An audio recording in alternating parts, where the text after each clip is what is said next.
Hi guys, KO here. Welcome to Turmeric and Tequila, where we are working to inspire positive, radical social evolution. I am so excited today. We are welcoming Christy Whitman to the T&T mic. She is a transformational leader, celebrity coach, law of attraction expert, and a two-time New York best-selling author. Today we're talking about all the books, all the energy, but I'm going to leave it with this quote that she says, "I was outwardly successful, but inwardly trapped until I decided to make a change." I think everybody can relate to this at some point. This conversation covers it all. If you're in it and you want to make a change, listen in. Christy, thank you so much for what you're doing, for this conversation, and all the positive energy you're putting out to this world. We will check in again soon. Don't forget to check us out on YouTube, where we have all the videos coming at you. Welcome to Turmeric and Tequila with your host, Kristen Olson. Questioning a better way, one gracefully disruptive conversation at a time.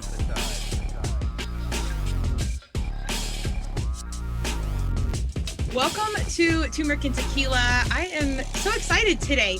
We are welcoming a rock star to the Turmeric and Tequila mic, Christy Whitman. I'm going to give a little bit about her bio. It's pretty miraculous. And as you know, on Turmeric and Tequila, I let the artist, the creator, the author tell us about themselves. So here's her quick intro. You probably already know her though.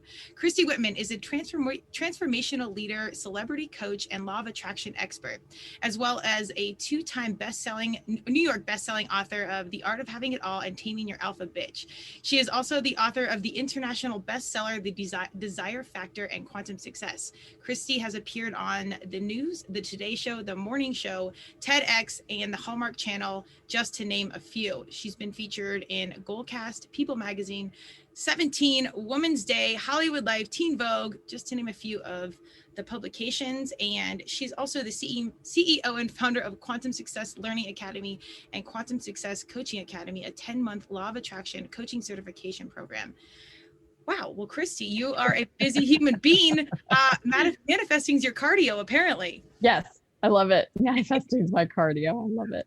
Well, welcome to Turmeric and Tequila. I'm so excited. I don't know if you've heard of our show or what, but we have had a host of conversations around the law of attraction. I think in my personal world, it's coming up, and I try to be an intentional human as much as I can. But here we are. So I think something's working. So welcome to the show. Thank you so much for having me. I'm excited about our conversation. Yes. Well, I just gave, the quick, like the LinkedIn, the formal bio, but I love to unpack the human before we get to all the success stories in the life journey. So tell us a little bit about young Christy, how we grew up and how we kind of got to where we are today. Well, I was born and raised in Scottsdale, Arizona. I had an upper middle class family, and my mom and dad had a lot of friends that were wealthy, but they were always in a place of comparison. And nothing was ever enough. And I watched and witnessed my mom, no matter how hard my dad worked or what he accomplished or what he gave her, it was just never enough. And she was always comparing him to her friends and, whatever they had. So I grew up like that. And I didn't realize it didn't feel good. I knew intuitively it didn't feel good, but I didn't know another way of being. And I found myself where this really just hit me in the face, where I graduated from college. I moved to Chicago to start a career, and met and was engaged to a guy that I was about to get married to, obviously, and just found myself really unhappy. And I thought that, and I was kind of raised that if you have all these things, like a check mark, on checkbox, that I would be happy. And so lo and behold, I accomplished everything I wanted to at a very young age. I got a really good career going. I was making money. I was engaged to be married, and I wasn't happy. I was really unfulfilled. And for me, that was a turning point, because it was a real realization that, wait a minute, it's not about accomplishing or achieving something in order to be happy. So if it's not, what is it about? And those questions led me, and this is 25 years ago, those questions led me to break off the engagement, move to Northern California. I started meditating. I met a woman that meditated, because for me, that was 25 years ago, meditation. And I didn't know anybody that did that. I thought it was like a guru guy that sit on top of a mountain that was the only people that meditated. And so when I met my meditation teacher, she said something that absolutely changed my life. And she said, you create your own reality. Now, again, this is not internet time. We weren't hearing this stuff all the time. I'd never heard that before. And yet something in me was birthed and opened up. And what caused then a series of events, because I then asked her, well, how do we create our own reality? And she said, by your thoughts. You're either attracting things to you or repelling things from you based on the way you think. Again, that was one of those moments of like, the way I think, my thoughts, I thought that my thoughts were real. And so she wanted me to go and just take a just an observation trip, for the next week, paying attention to what I was thinking. And I was absolutely shocked because I was very negative. I was very judgmental, critical, condemning, not only of myself, but everybody I knew, drivers on the road, the universe, God, whatever you want to call it. I was in that place where, when I started digging deeper, realized I'm thinking just like my parents. No wonder it's never enough. And so I started literally attracting to me and started downloading and bringing all this information on universal laws. And one of the universal laws that absolutely changed my life, most people know about law of attraction, is the law of sufficiency and abundance. And what I realized was that my parents still, to this day, my mom's 85, dad's 89, they still think in worry, fear-based, worst things going to happen. They're very much in the lack perspective. They come from a very, like a victim consciousness, like life is happening to them and that they have no control over it. And my life started to change when I literally went from victim consciousness to creator consciousness, from a mindset of lack to a mindset of abundance. And that's really what started everything for me. And about 5 years into, practicing this information and applying meditation and energy and all this different stuff, I was married to a really nice guy, because I used to attract bad boys. Married to a really nice guy. I had health in my body, probably more fit than I'd ever been, money in the bank, absolutely no debt. I had a great career going on. And I found that moment again of, I'm feeling like I'm missing something. And what I was missing was that feeling of purpose and passion in like what I do in the world, in my, what we call a career, right? The place where I have creative self-expression. And so what I knew was, if I'm lacking something, the energy of the opposing opposite of that, so I'm lacking the feeling of purpose and passion, if I just cultivate and follow through and align with the energy of purpose and passion, then even though I don't know what the form is, it'll form itself. And so I started doing that. I started meditating on what it would feel like to be purposeful and passionate. And within a month's time, my first book, Perfect Pictures, downloaded through me at 1:05 in the morning. It was like a voice talking to me. I got up, started doing automatic writing. That happened 7 days in a row. I got the book published. And then I started speaking at spiritual bookstores and churches. This is 20 years ago. So people were asking me to coach them. And I had no idea what, like, I thought football coach, cheerleading coach. I mean, that was like my frame of reference for coaches. And I was one of the first coaches, to actually start coaching people and earning a living doing it 20 years ago. I always say that, I was coaching before coaching was cool, because it was considered very woo-woo. And yet the people that I was coaching, I loved doing it. They were having awesome success.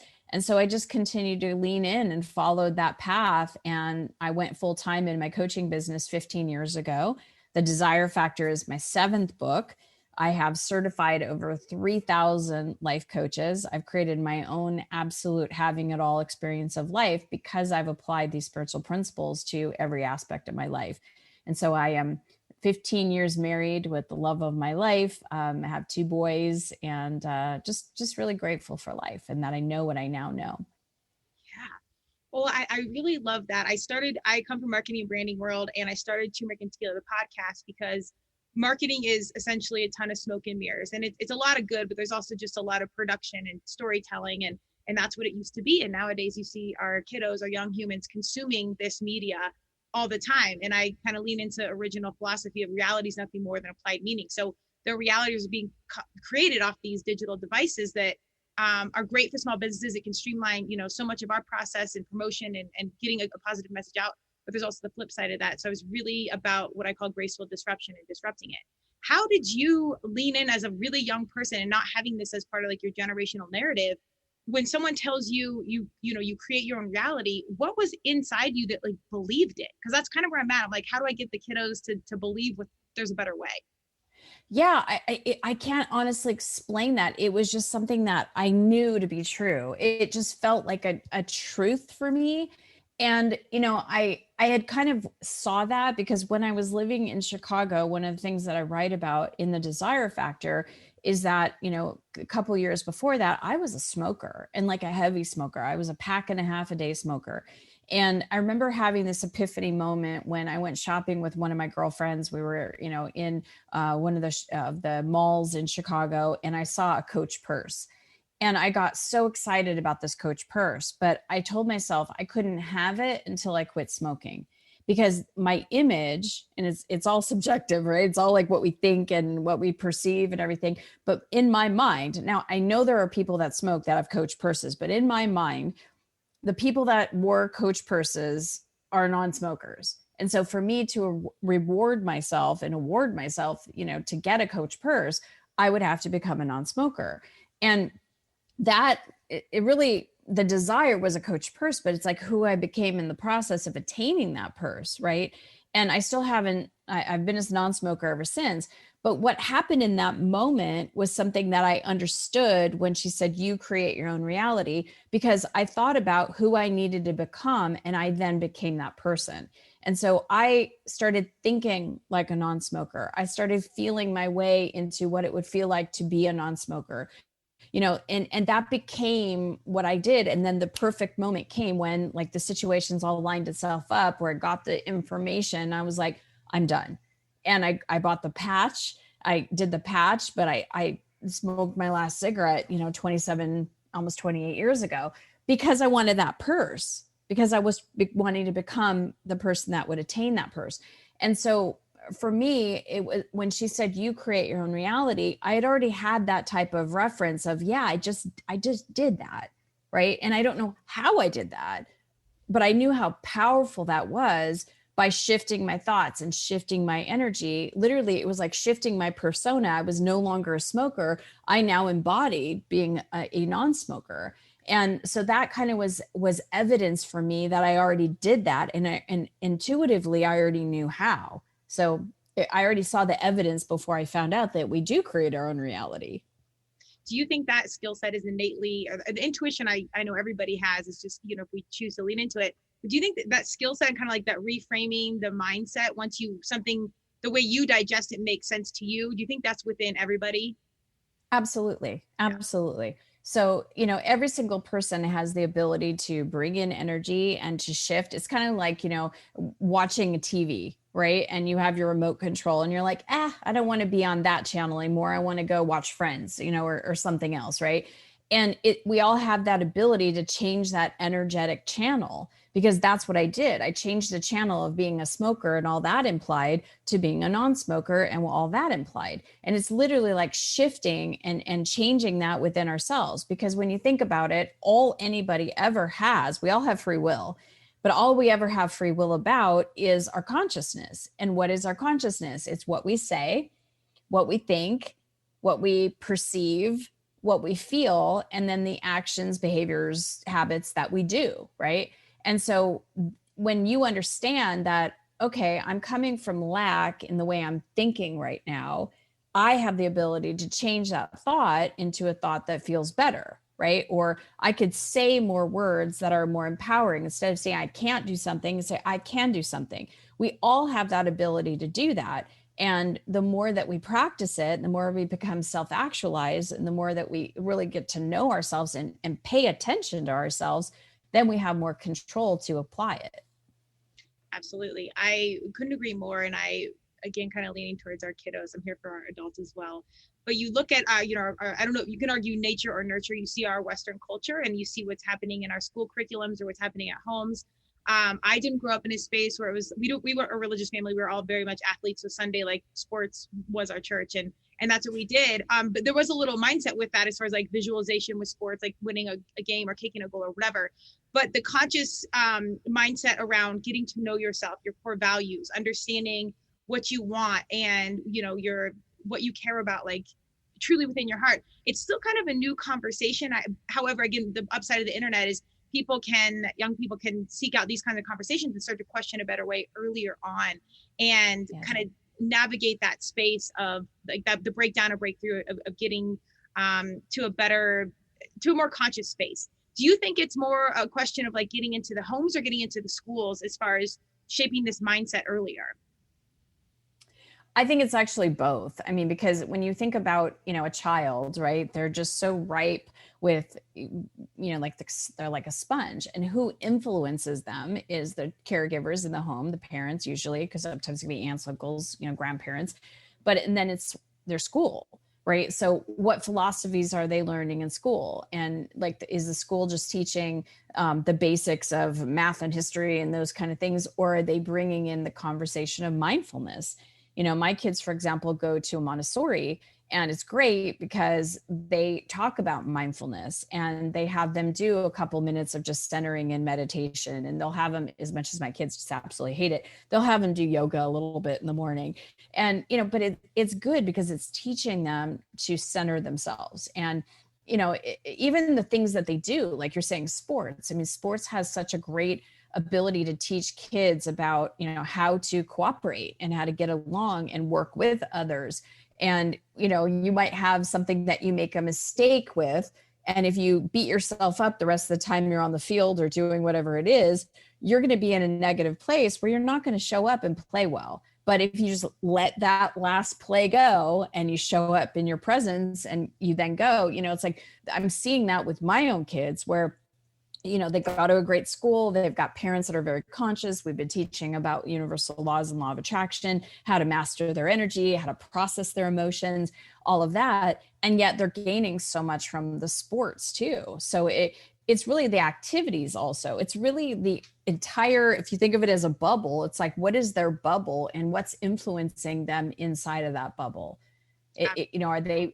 Are they being influenced by friends and video games? And if so, that's great. But what are the values that it's teaching them? What are they learning how are they learning to live on a daily basis? And if parents can start to help even teach them meditation, not for hours upon hours, even if it's just 2 minutes to just, breathe and feel themselves and process their emotions, everybody's so much better off. Yeah. That sphere of influence, I think, is a really good point, which you said. It's everything kind of collectively coming in to our brains or into our environment, impacting obviously like our thoughts and our actions moving forward.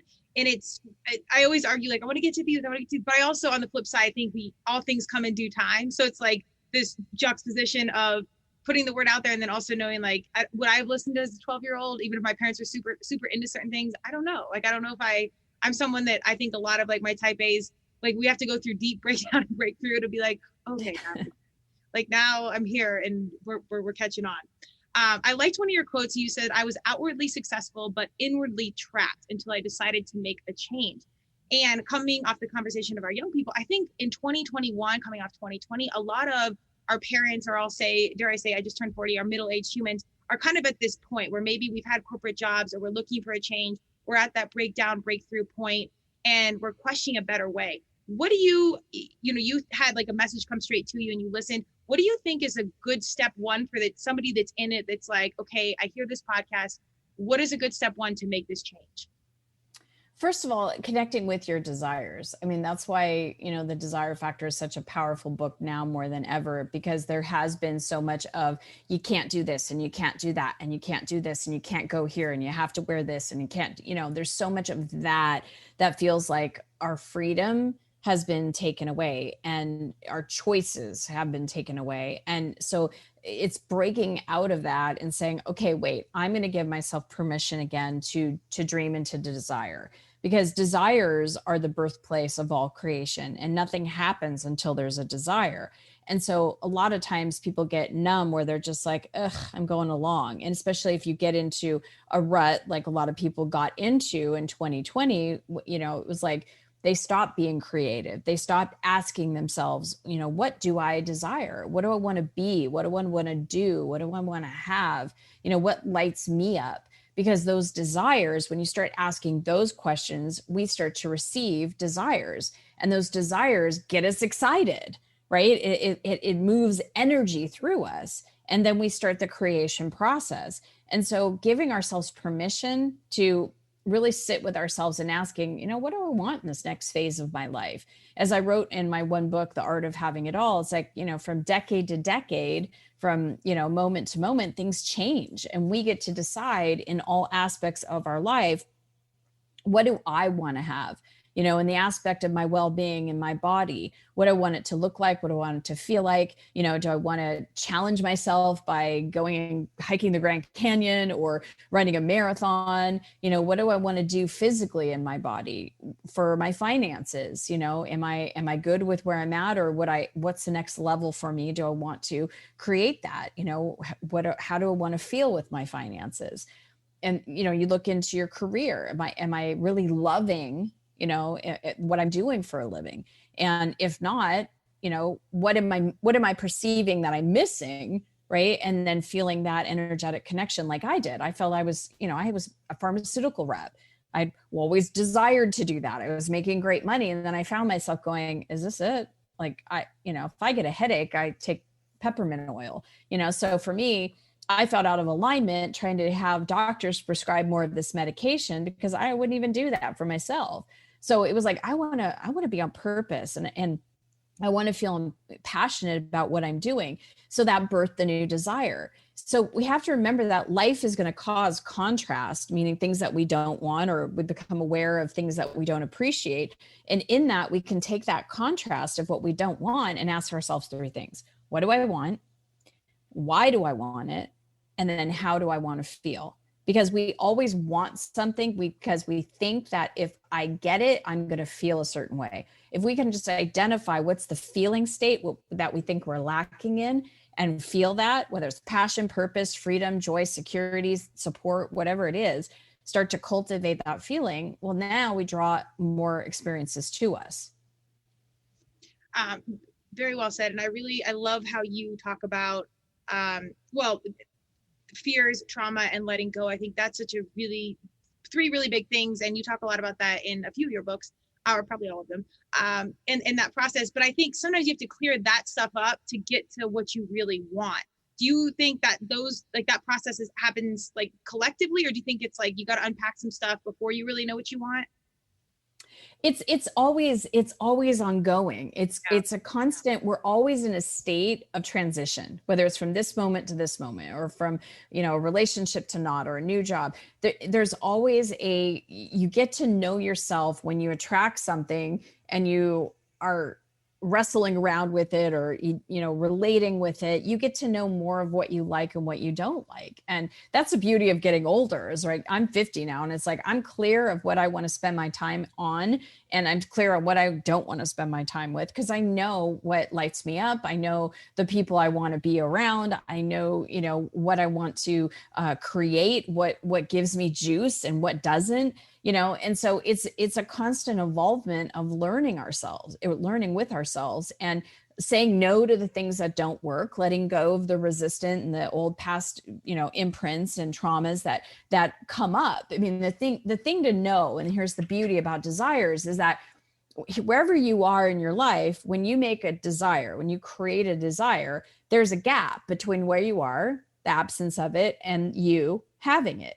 And the beauty of it from a vibrational perspective is that we have to become more of ourselves in order to attain that next place or that next thing that we want to do. But while we're trying to be a match to it, whatever is unconscious or trauma or blocking or bushwhacks or any of those kind of things, they come up in order for us to look at it, in order to release it, so that we can become more of who we really are. And so it's always a letting go and then moving forward, a letting go and moving forward. And I don't know anybody, and I know a lot of, I coach NFL players. I mean, I coach professional dancers and, movie stars and celebrities of all kinds, to housewives, right? I mean, it's a big range. Every single person, no matter where they are on their journey, always will have some form of unconsciousness come up in order to be released. But the thing is that most people, because they don't have practical tools, it comes up and it blocks them and stops them because they have that as a memory, or they have that as, oh, I don't want to do that again, instead of releasing that in order to become something better, different, more. It's funny because I coached for 10 years out of high school, and I was a varsity head coach at a high school here. And I would hear my kiddos as they graduate and still kind of touch them at like 25, 26, like, I'm just so late for this. I haven't accomplished all the things. And then my 20 and 30-year-olds are like, I'm too late to make a change or whatever. And then 30, 40, we're kind of like, man, should I be pivoting right now? It's kind of like, do you hear, I feel like I'm too late a lot? Yeah, I feel I hear it on both ends. I'm too young to do this. Am I too young? Is it too, and I hear, is it too late? And that's just the thing, is that there are remarkable human beings that have done things later in life. I mean, you know, there's who is it? The chef, Julia. Oh, she always had that. That's not true. She always had that funny voice. She started creating cookbooks later in life, like when she was in her late 50s. Julia Childs. Thank you. Yeah, you know, I know. Yes. Yeah. I mean, you think about, you know, the people that have done incredible things later in life. I mean, even just if you think about Stan Lee, who created all of the Marvel movies, I mean, he started doing that later in life in his like 50s. So it's never too late to do what you love. It's never too late to start connecting with your divine part of you. It's never too late to create desires. I mean, you know, it's like, and it's never over either. It's not like, oh, well, I didn't do it. It's like, no, every moment is a fresh new moment to push the reset button, to get clear on what you want and move in that direction. You know, it doesn't matter what our age is. Right. I think we kind of grow up with this idea of life is short. Like, you got to pack it in. And then I heard a friend say, life is long. And I'm like, you're right. And Hoda Kotb is one of my favorite humans. You know, she's on the Today Show. She adopted kids after 50, is going to get married after 50, and got her career, you know, change after. I mean, so many marvelous things. And she's such a bright light. If you're a fan or not, you can watch her 5 minutes and you can just feel the energy. And she's a phenomenal example of that. And if I can reflect on 40 years, I'm like, oh my God, there's so much I didn't know at 20. There's no way I was prepared to, you know, question these alternative ways of living at that time. So I'm with you as I get older. I appreciate things, and there's no part of me that would go back to my 21-year-old self. Although those were great days, we're here for the here and now. I do want to talk. So two things I just want to say about that. Yeah. So Hoda interviewed me when I was on the Today Show, and she is such a bright light, and she's amazing, and she's such an inspiration that it doesn't matter what age you are. So I wanted to just touch on that. And second of all, it's funny, as you look at, you're 40, I'm 50, right? You can look back and go, God, it went so fast. But then you look back and go, but there was so much that I did and experienced. So it's both and. It goes fast, and there's a lot of life that is lived in, and it doesn't go fast, right? So it's both and. Yeah. Yes. Yeah. Have you gotten good about being present? Like, I know obviously you're deeply skilled in it, but is it something you constantly have to practice? All the time. All of us do, because here's why, is that, you know, books like Be in the Now and all that, in you know, Buddhists saying just be in the now, all there is the now. Well, really, there isn't just the now, because our minds are always cycling between our past, our present, and our future. Our minds literally are constantly scanning, like, ooh, what am I going to do for lunch? What did I have for dinner last night? You know, ooh, where do I want to go on vacation? Well, last time I went there. You know, it's doing this cycle. But what happens is we can't stay in the present if our past is pulling us to say, ooh, don't do that. Oh, that's going to fail. Oh, you did that last time. Oh, you trusted yourself in love. And you've got these energetic imprints that are warning you, right? It's hard to stay in the present moment when you've got the past that is pulling you because of the energy imprints. And then it's also hard to stay in the present when you are projecting into a future that doesn't look bright. If you're projecting into a future where you don't have what you want, and you're not you're experiencing shortage, and it's fearful and it's scary, it's very hard to stay present, because you want to leave yourself because it's uncomfortable as you look towards your future. So really the true way to be present is that when the stuff from the past come up, you release it and clean it up. When you're thinking about projecting into your future about any desire you may have, you're in alignment with that desire, and you're not letting shortage or lack consciousness dictate what you're going to create. So it's being in the presence with feeling good about your past and excited about your future.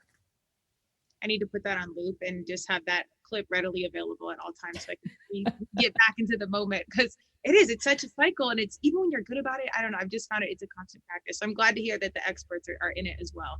That gives me a little more faith. You 100%. touched on the correlation between all things are energy, but your mental and your physical. I think people are so disconnected that when your mind's out of alignment, it'll physically show up in your body, meaning injury or cancer or headaches. And I applaud all things essential oils, of course. I'm here for Western medicine to a T, because I think there's a time and place. But how much has the physical, or I should say, has it at some point, have you physically been broken down that's helped you bring to a breakthrough, like some sort of illness or anything that's like, oh, this is energetically connected? Yes. When I turned 45, all of a sudden, all the things that I was normally doing in my life no longer were working. I gained 20 pounds, and it was like I wasn't eating any differently.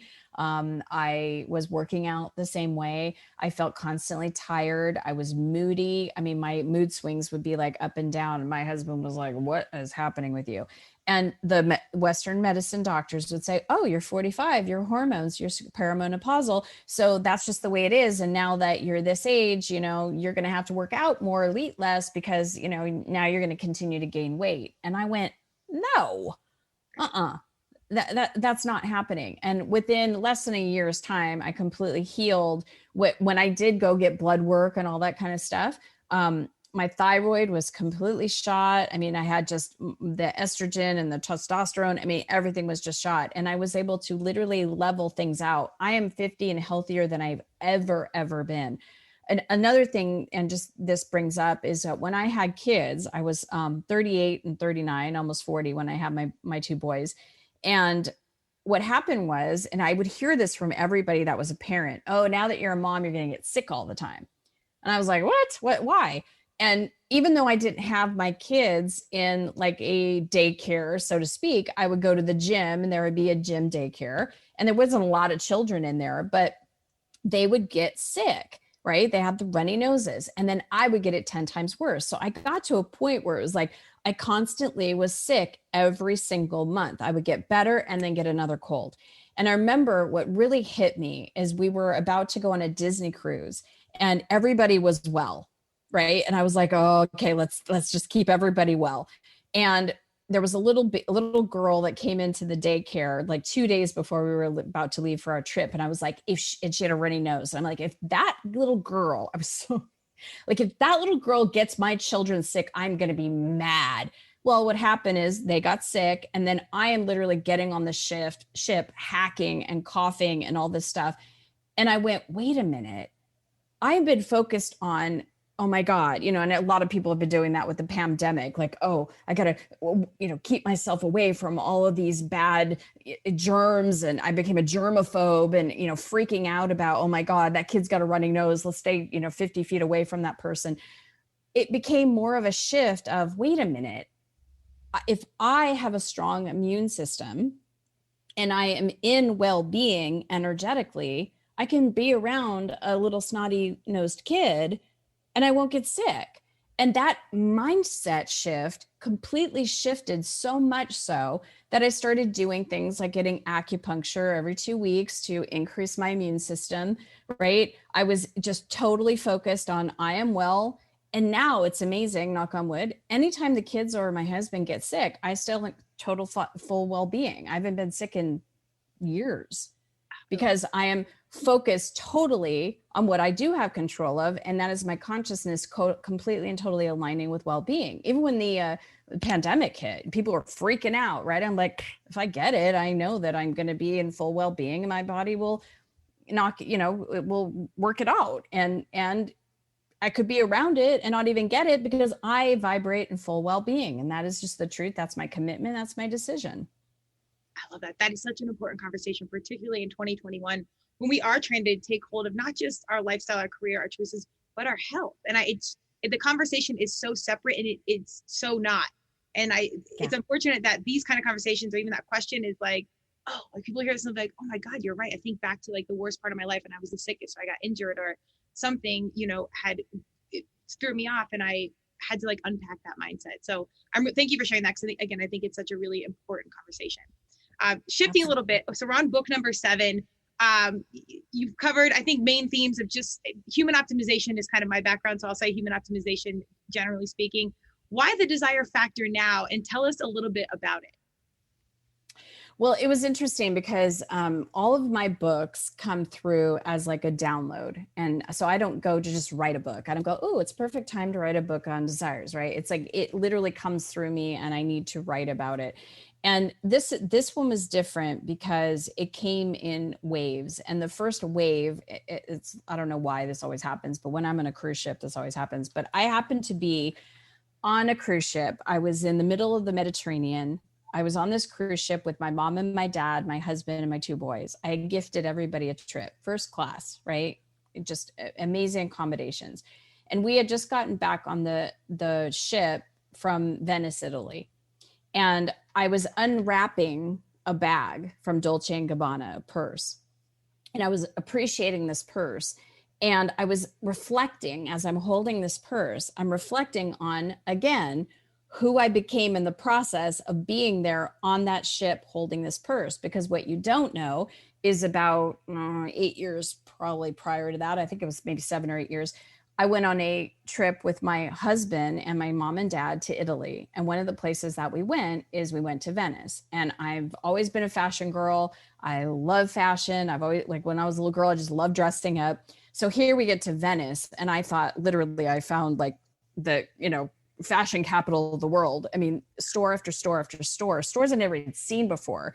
It was just crazy, right next to each other. Dolce & Gabbana and Fendi and Gucci and Chanel and Versace. And, it just went on. And I was like a hummingbird, going in each of those stores. And my husband, boyfriend at the time, was looking at me and he's like seeing these high-end purses and high-end stuff. And he goes, I don't think I can afford you. Now, keep in mind, I had just started my coaching business. I left corporate America. So I was just starting out in my coaching business full time. And when he said, I don't think I can afford you, I said, you don't have to. I'll afford myself. And I declared right there, I am going to make tremendous amount of money while I create massive impact. And someday, as a matter of fact, I'm going to come back to Venice and I'm going to go in any single store that I want to, and I'm going to buy whatever I want to. Right? Because I'm going to have the freedom of that success to do that. So here I was back on this cruise ship, had a day with my husband where like a hummingbird went into all those stores. I didn't even pick the most expensive thing. I just found the one that called to me and I loved it. And so we had this great day having pasta and just having this incredible experience. And here I'm holding this bag, reflecting on this amazing journey of what that desire created. And I hear a voice that says, that's so materialistic. And I'm like, where did that come from? Well, it was my sister's voice, because my sister never got the fun stuff of materiality, right? It's like there is material things. There's cars. If we're going to go from point A to point B, why not drive a car you love? If you're going to live in a house, why not live in a house that just you feel so beautiful, like you just love it. You feel like it's your sanctuary, right? Material things are ours to enjoy while we're in the physical experience. And so for me, holding this beautiful purse and having this amazing experience and reflecting on who I became and, the generosity of all that I've created and the impact, that negative voice came in and said, you're so materialistic. And then that created literally this conversation about nothing here on planet Earth is not spiritual. It wouldn't exist if it didn't. Everything's spiritual. Even the material stuff is spiritual because it's created first by energy. Nothing is created without energy, and all energy is divine. So it's embracing the wholeness and the oneness of all the things that we want to experience, and stop judging ourselves for wanting something, whether it's making more money or living in the bigger house or, traveling to beautiful places the way you want to travel, whether it's first class, 5-star, whatever. And that just kind of downloaded through me, and then it paused. And then I started full on channeling the quantum council of light, as I talk about in the desire factor. And then it started revving up again, because the council who I channel had, a step-by-step process in order to create your desires. And so that's what this book is. It's based on 7 principles to have us understand that co-creative relationship between that desire to have a purse, so many years ago, to become more of who I am, like the smoking, like the Coach purse. All of it's a journey. And those in material things, desires that we have are like spiritual breadcrumbs that help us grow and expand. And so that's why it took a little bit of like phases, but when it came through, it's perfect timing for this conversation, because so many people have closed off to their desires. And so many people have started to believe that I shouldn't want anything. I should just be happy with what I have. Well, be happy with what you have, but get excited for more. That's the perfect formula. Yes, I love it so much. And you put this on the cover, how to embrace your materialistic nature to reclaim your full spiritual power. And that really says it, because I do think there's such negative ties to wanting more. And furthermore, knowing that you deserve it. That's a really hard thing to conceptualize and be like, yeah, I know I deserve it. And this is something I still unpack myself of like, well, you want certain things and I'm okay for all the nice things. And I love that you went from Coach to Chanel or Fendi or whatever the next level up was. Perhaps someday you might even design your own bag, because this is coming up like at different points in life. So I'll just put that out to the universe. You never know. I'd love to. I would love to. I just love fashion. Come to T&T, because I'm actually leaning into fashion and whatnot. This is a whole other podcast, but we're here for all things fashion. So holler at your girl. But how do you convince somebody, or what is the conversation where you really get people to understand that they deserve this or deserve their desires? Well, all of us are an extension of universal energy. We're all an extension of the divine. I mean, when we pass, we talked about how life is long and quick at the same time. We all know that eventually we're all going to have an expiry date, right? Like our passport's going to expire and we're going to go back into non-physical, at least the life part of us. And the rest of us is a shell that will either get cremated or buried into the earth, right? It's like we know this. Well, what's animating all of us is the life. It's energy. And it's not just in us, it's out of us, it's around us, it's creative, it's energy. And when we understand that we are co-creating, and there's stuff that the divine does that we don't have to do. We don't have to sit here and beat our hearts. I mean, none of us have to go, okay, let me make sure my heart is beating. It's being done for us, just like breathing. We could take our own breaths. We can't beat our own heart. We can make our heart rate higher or lower, right? If we run a mile or whatever, do physical activity. But the ultimate beating of the heart is our co-creative life partner that is literally doing that for us. It's literally pulsating blood through every part of our body. We don't have to do that. We don't have to digest our food. When a woman gets pregnant, when I was pregnant with my 2 boys, I wasn't like, okay, I gotta create an arm today. It's like all that's being done. And when we can lean into that invisible but very real part, we start to know that, that part of us is not like that. I had to get over this, that religious God symbol that sits on a cloud, almost like Santa Claus, that looks and goes, okay, she did good today, she gets a check mark. Oh, she did bad, she gets coal in her stockings. God, the God source is not like that. The divine God, all that is, loves us unconditionally, adores us, wants more for us than we want for ourselves. We're all divinely designed for well-being and success and love and abundance and all good things. We're here to thrive and to feel good. And as we start to understand that and move into that, then we know that we're important, we're deserving, we're valuable, that we're enough, and that really all is well. Very well said. That's the other loop that I'm going to maintain it and keep on play. You mentioned your 2 young boys, and I love that you talked about being a mom later in life. I think that's huge. I've actually had 5 friends that have recently had kids past 40, and it's becoming more of a norm. Do you think there is a good time to start these conversations with our kiddos, or do your boys read the desire factor? Like, when did you start to introduce this higher conscious thought conversation to your kiddos? Before they were even born. I was doing meditations with them, having these conversations. The conversation is energetic before it actually becomes a word kind of thing. So while they're in the womb, I meditated. I got Reiki treatments. I was making sure that my energy was a really good host for them and that they had a really good environment to be in. And even when they were little, many years ago, I think it was about 10 years ago now, my husband and I created a program that's no longer available, but it was a physical program called the Enlightened Kid Program. And in that, we had affirmations, and they're like little posters that we put above their cribs. And every night when we put them to bed, we would say affirmations to them. You are valuable. You are powerful. You are free. You are good. You are love. All is well. And then when they started being able to talk, it's actually so adorable. When my son Alex was about a year and a half and he could speak, he'd be like, I am free. I am good. He started then, instead of us saying you are, he started bringing it in that I am good. I am love. And when they would, perfect example, if my son Alex got jealous of his younger brother Max and hit him or tried to pull something from him, we would talk about law of attraction. You're going to get what you give back. So if you're generous and loving, you're going to get that back. And we would talk about these kind of things. When my son was, I think he was about 5 years old, my oldest son Alex, he got his heart broken, right? He had this crush on a little girl. It starts so early. And he got his heart broken. And I just sat there with him and I said, cry every tear. Allow yourself to just cry every tear. Let the energy move through you, right? Connect more with the energy that you want. If they get hurt, we're talking about bring in light, bring in that light healing energy. Your body just knows well-being.